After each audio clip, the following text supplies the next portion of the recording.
É isso aí, seja muito bem-vindo a este canal. Eu me chamo Bruno Goulart. Já chega aí se inscrevendo, deixando o seu like, nos dando aquela moral, tá, galera? Vamos aqui trocar uma ideia, falar sobre essa situação aí do Gabigol. Gabigol que falou ontem no jogo, ao fim da partida, que o Flamengo se sagrou pentacampeão da Copa do Brasil, falou que não vai continuar mais no Flamengo. E aí o GE já trouxe na sequência, a ESPN também trouxe na sequência que o Gabigol estava fechando com a equipe do Cruzeiro. O Cruzeiro aí que está disputando, vai disputar a final da Sul-Americana, contra o Racing. E o Cruzeiro aí vai tentar montar uma boa equipe para o ano que vem. Também vai depender aí se vai disputar a Libertadores ou não. Eles esperam vencer aí essa Sul-Americana para montar um super time no ano que vem.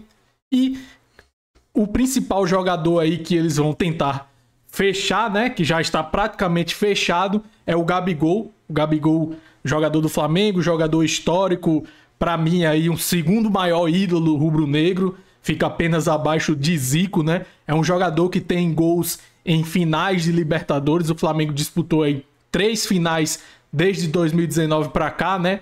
Então, os únicos jogadores que têm gols aí em finais de Libertadores sendo o Zico e Gabigol. Então, o Gabigol é um jogador gigantesco aqui no clube e vai deixar o Flamengo aí ao final da temporada. Alguns ficaram questionando aí, será que era o momento certo agora de falar que ia sair do clube, no momento que o clube estava comemorando o título, ele chegar e trazer os holofotes para ele, tirar o foco aí da conquista?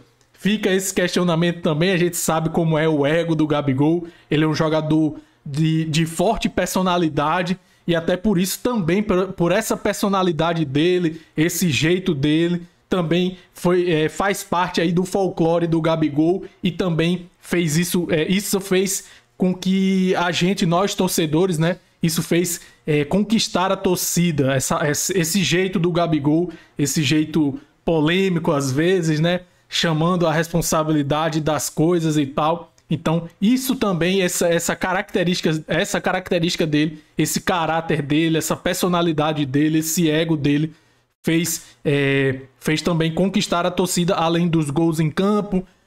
Um jogador, como eu já falei, extremamente decisivo, jogador que fez todos os gols do Flamengo desde 2019 nas finais de Libertadores foram dele.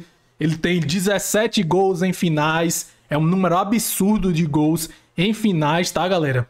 Conquistou aí vários títulos com a camisa do Flamengo. São 2 Libertadores, 2 campeonatos brasileiros, 2 Copas do Brasil, fora os campeonatos cariocas aí, Supercopa, Supertaça também, né? A Supertaça, né, que disputa o campeão da Libertadores com o campeão da Sul-Americana. Então, são vários títulos, várias conquistas. Jogador fazendo muitos gols em 2019 aí, fazendo muitos gols. Em 2020 também, um jogador extremamente artilheiro, decisivo, né? Que é o mais importante, é o jogador que não treme nos jogos grandes. É claro que ultimamente aí, nos últimos, 1 ano e meio, 2 anos, não vem apresentando um bom futebol. Para mim, os 2 gols que ele fez na final da Copa do Brasil não são suficientes para dizer, ó, o Gabigol voltou. Porque a gente sabe que ele é um cara frio tal e conseguiu fazer os gols e tal. Mas será que só isso? Será que estes gols aí acreditam ele a ser aquele grande jogador que a gente já viu? Ao longo do tempo aí, muito tempo, tá, galera, que ele passou sem jogar bem. Teve aí alguns fatores que contribuíram para isso, como por exemplo o caso do técnico Tite, é claro. Inclusive ele fala na entrevista, né, no pós-jogo lá no final da Copa do Brasil, ele fala, né, dessa questão do Tite. Ele falou que o Tite não o respeitava e realmente o Tite ele preteria o Gabigol até pelo Carlinhos. Quando o Pedro se machucou, a gente esperava que o Gabigol tivesse mais oportunidades, mas também vocês vão lembrar que quando o Pedro se machucou, com pouco tempo depois, o Gabigol também, o Gabriel Barbosa, ele teve problema na coxa também, tá, galera? Então aí ele ficou de fora de alguns jogos e aí ele foi preterido pelo Carlinhos. O Carlinhos, um jogador de nível muito baixo, que não combina com o Flamengo de hoje, tá? Então teve esse problema com o Tite, mas vamos lembrar também que o jogador não vinha desempenhando um bom futebol, teve o problema do doping lá, que ele não quis, né, fazer o teste lá do doping, né, que todos os jogadores têm que fazer, né, ele se recusou a fazer no momento que foi pedido a fazer, foi julgado e tal, e poderia ter problemas aí, ele ficou afastado um tempo. Lembre-se também que ele teve aquele problema lá, que ele vestiu a camisa do Corinthians em casa, mas com presença de profissionais do Flamengo, e aí vazou aquela foto lá. Ele disse, primeiramente, ele negou, ele postou lá um tweet, né, falando, nesses tempos aí de, sei lá, acho que foi de inteligência artificial, alguma coisa assim, vocês estão acreditando nisso, foi algo nesse sentido, se não me foge a memória. Ele tentou dizer que era mentira, né? A foto, que a foto era montagem. Mas quando na verdade era uma foto real.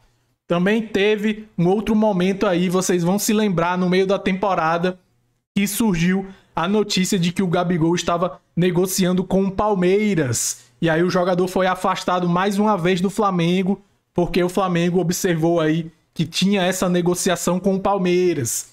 Então, são várias coisas aí que aconteceram. Ano passado também, com a derrota lá da Copa do Brasil, o jogador mandando beijinho para o Dorival, após o Flamengo perder, indo lá na coletiva do São Paulo fazer isso.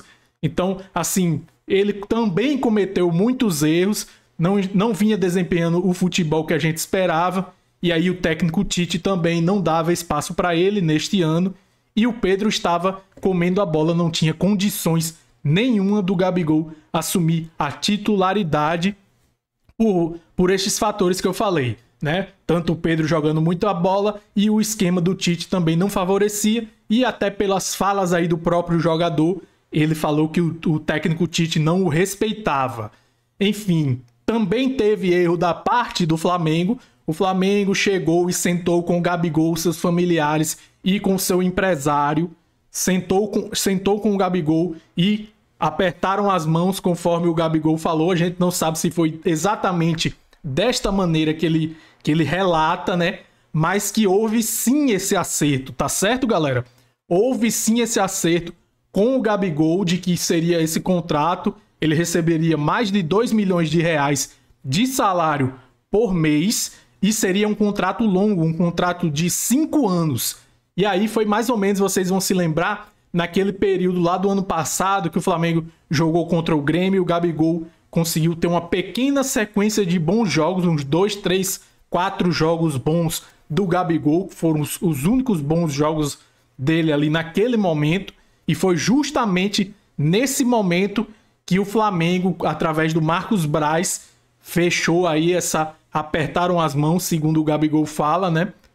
E o Flamengo esperou, o Landim barrou. A informação, né? Eu até apurei aí com outros jornalistas, e a informação que fica é que quem barrou a questão de fechar o contrato foi o presidente Rodolfo Landim, que começou a perceber que o Gabigol não estava mais desempenhando aquele futebol. E também a gente sabe que ocorrem coisas internas ali no Flamengo que a gente não pode observar e que o presidente deve ter observado e não quis dar continuidade nessa questão contratual. E aí o jogador fala que, na entrevista também, ele fala que ficou ouvindo por podcasts, né, as questões contratuais. O que seria? Seria que o Landim ofereceu esse contrato para ele de apenas 1 ano de renovação de contrato e com aumento de 50% do salário. E aí ele sabia que o Gabigol não aceitaria estes